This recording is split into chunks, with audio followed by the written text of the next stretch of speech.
Close your eyes for just a moment. Stand beneath an old oak. Feel the temperature drop as its canopy shelters you from the summer sun. Listen. Birds are singing from the branches. Squirrels are darting along its trunk. Roots stretch silently beneath your feet. You're touching other roots you've never seen. The tree is standing still. Yet everything around it is alive because of it. We've called it the tree of life for thousands of years. But what if we've been looking at it backwards? What if there isn't one tree of life? What if every tree is a tree of life? That is why I believe every tree is a tree of life. Every time you breathe, you inhale the breath of a tree. Every living thing is a part of a larger, interconnected whole. Thus, I am sharing information not about the tree of life, but all trees of life. As always in my episodes, I ask, what can another living being teach us about ourselves? Rabbit taught courage, butterfly taught transformation, hawk taught perspective, bear taught strength. All living beings teach us if we only listen and observe. The oldest beings in the forest are among its quietest teachers. Animals move through the forest. Trees create the forest. Everything depends on them. When my father died after being rushed to the hospital for a massive aneurysm, I recall vividly walking outside to the largest oak tree I could find. I leaned up against its trunk and realized how much I'd associated my father with its strength, courage, and yes, love. The tree felt like it was embracing me in my tremendous grief. Science can explain the mechanisms, but wonder reveals the meaning. Throughout all cultures, trees are revered. An elaborate mythology of trees exists around the world. Hinduism and Buddhism revere the Banyan tree. It represents eternal life and the universe. There's the sacred fig tree, which is revered as the site Siddhartha Gautama attained enlightenment. The Celtics and the Norse revere the oak and ash. Ancient Celtic Druids regarded the oak as a symbol of wisdom, strength, and diversity. The word druid itself is thought to mean oak knower. The Norse celebrated the Yggdrasil, a massive, sacred ash tree thought to connect 9 worlds of the cosmos, serving as the central axis of the universe. In Mayan culture, the ceiba tree was considered the world tree. Roots represented the underworld, and the trunk represented the earthly realm, and the branches represented reaching into heaven. In China, pines, cedars, cypresses are planted near temples to represent longevity and fateful love. Hong Kong celebrates the Lam Tishuan, wishing trees, where people tie wishes to oranges and throw them into the tree branches for good luck. Judaism, parent religion to Christianity, holds the tree of knowledge and tree of life as planted in the Garden of Eden. Many religions have parallel concepts of these 2 trees. Then there's Africa, where the banyan tree, indigenous to Africa, Madagascar, and Australia, earned its reputation as the real-world tree of life by storing thousands of gallons of water in its massive trunk, allowing it to sustain local ecosystems, wildlife, and human communities through severe droughts. It represents a connection between earthly and divine realms. This tree was included in a book called The Little Prince, written by Antoine de Saint-Exupéry, which, by the way, I read first in French, which moved me, especially memorable because I had to translate it myself. In this beautiful story of a little boy who tends to a very small planet, including a vain rose who thinks she's the only rose in the universe, there is the banyan tree, which represented a destructive force, bad habits, and unchecked problems that must be dealt with before they become unmanageable. They resemble tiny rose bushes when young, but are deceptive to the little prince, who knows they can multiply and their roots can spread throughout his small planet and break it apart. The Banyans are a metaphor for the spread of Nazism and Nazism during World War II, illustrating how the danger of figures like Hitler went unaddressed until it was too late. The little prince commented to the pilot he met on Earth, "It's a question of discipline. When you finish washing and dressing each morning, you must tend to your planet. You must be sure to pull up your banyans regularly." The tree is a metaphor for resilience. It drops seeds knowing most will never become trees. Trees have movies about them. You are most likely to know the 2002 The Lord of the Rings, The Two Towers, where Treebeard and Ants are ancient tree shepherds who defend the forest of Fangorn. Then there's Guardians of the Galaxy in 2014, which stars Groot, a beloved sentient tree-like alien who demonstrates incredible loyalty and heart. A good metaphor for hope. A tree's roots disappearing into darkness while its branches reach upward seeking light. There is always hope.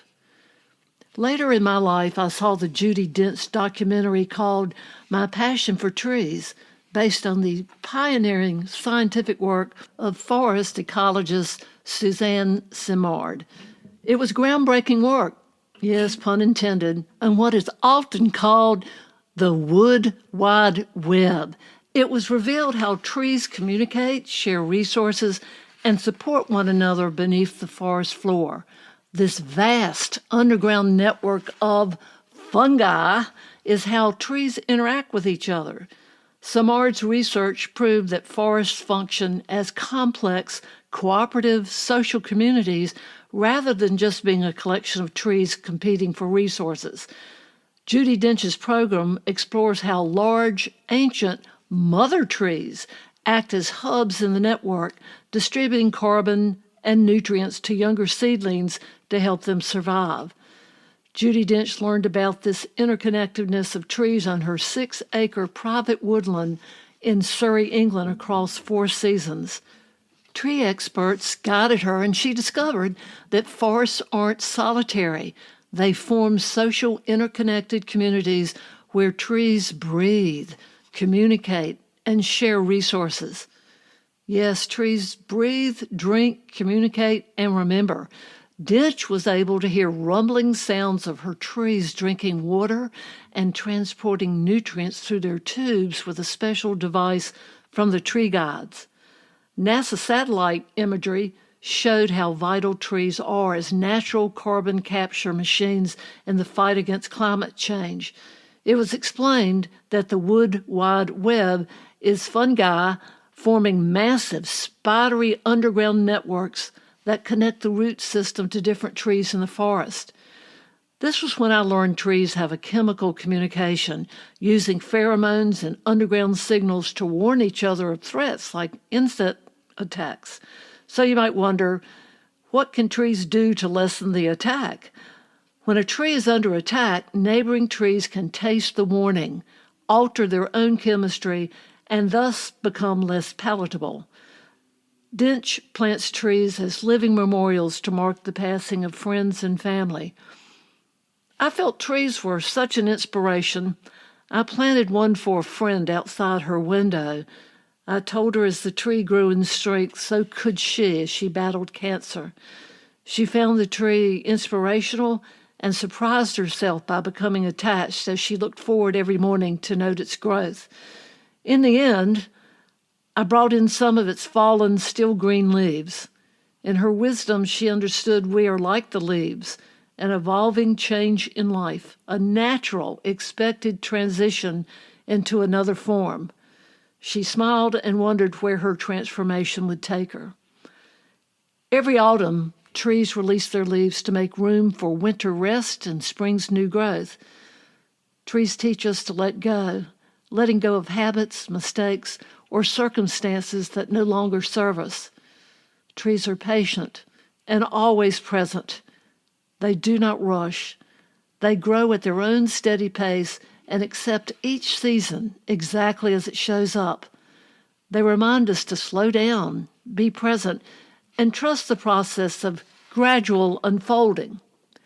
Trees remind us we are all interconnected, all tied to nature, the universe, and our shared web of existence. Think of your own family and your lineage.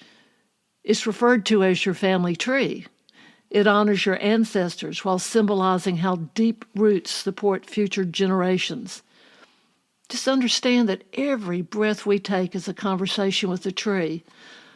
Ralph Waldo Emerson's most famous acorn quote is, "The creation of 1,000 forests is in one acorn." This is also a profound metaphor for all of history and all of our potential beginnings with the seed of one individual and the seed of one idea. Emerson wrote an essay with the topic, "Is the acorn better than the oak? Which is its fullness and completion?" He challenges the worship of the past, inferring that what is yet to be, meaning the oak, is just as significant as or superior to its humble beginnings, the acorn. What have we learned from trees we can use or apply? Forests are communities. Ecologists have shown trees act as a community, teaching the value of mutual support. That's right, trees grow side by side without choking each other. Some communities are beginning to recognize trees as living beings deserving greater protection.